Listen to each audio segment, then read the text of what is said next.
Who'd want to leave the planet after watching a movie like Gravity, he asked, when space exploration was shown in such a way. This has since become a refrain for Teal. We should be more ambitious about solving world problems, he continued. Where had our ambition gone? Technologists, he argued, were a counterculture in today's society, simply for championing the future. Sitting before a crowd of 22,000 prosperous tech nerds, gawking in admiration, this seemed like a stretch to me. But Teal doubled down on his vision of Valley techies as 21st century punk rockers. Not only were they underrepresented in government, he argued, the government was actually trying to curtail progress, regulating technologies it doesn't understand. Politics, and the ignorance of politicians, was holding us back. Then Daniel asked, Do you really have the right as the technologist to determine and say we're going to change the world? These questions of rights are always very tricky, Teal answered, head tilted to one side in thought. You can always flip it around and say what gives the people in Washington, D.C. the right to stop medical inventions that could save many people's lives. What gives people the right to stop technology in one form or another? I squirmed. Daniel seemed to squirm too. Teal continued, It's not as though we're living in a perfect world. We're living in a world in which there are enormous problems, where there are many things that are incredibly screwed up. And so I think it is imperative on us to try to fix these problems as quickly as possible. And sometimes that means not asking for permission, but really asking for forgiveness later. As I considered Teal's statement in the frenetic years since, it has come to epitomize a distinct attitude developing in the Valley about its role in the world, one characterized by an increasingly nonchalant regard for effecting seismic, irreversible change with an air of distant sociopathic paternalism, especially for those left behind by this relentless drive for progress.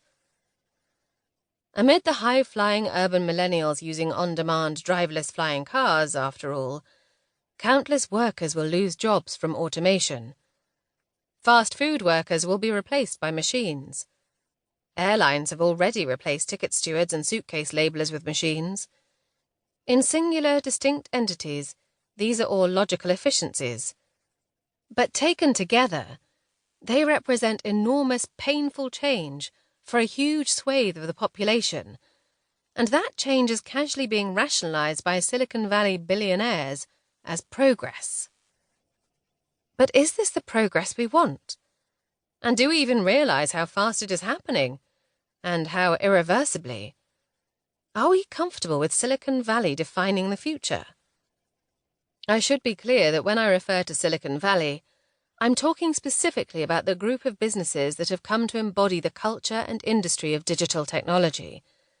In other words, Facebook, Amazon, Uber, Google, Apple, Snapchat, and Tesla. The most ambitious and powerful tech companies the world has seen that are attempting to shape our future. Some of them have even been given their own acronym, GAFA. Google, Apple, Facebook, and Amazon.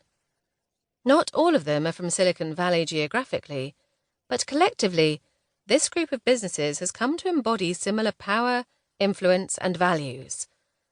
Since the resurgence of Apple, tech companies have not only become mass market, they have become globally monumental, region-transcending brands in sync with a powerful new generation of millennial consumers who have incorporated digital socializing, mobile use, and the internet into every facet of their lives.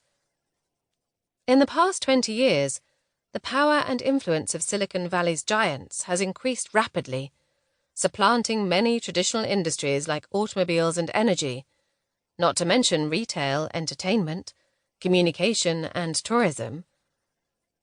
Walmart launched in 1962, Unilever launched in 1929, Nestlé launched in 1905. My employer, J. Walter Thompson, a multinational advertising agency, launched in 1864 and took decades to become global.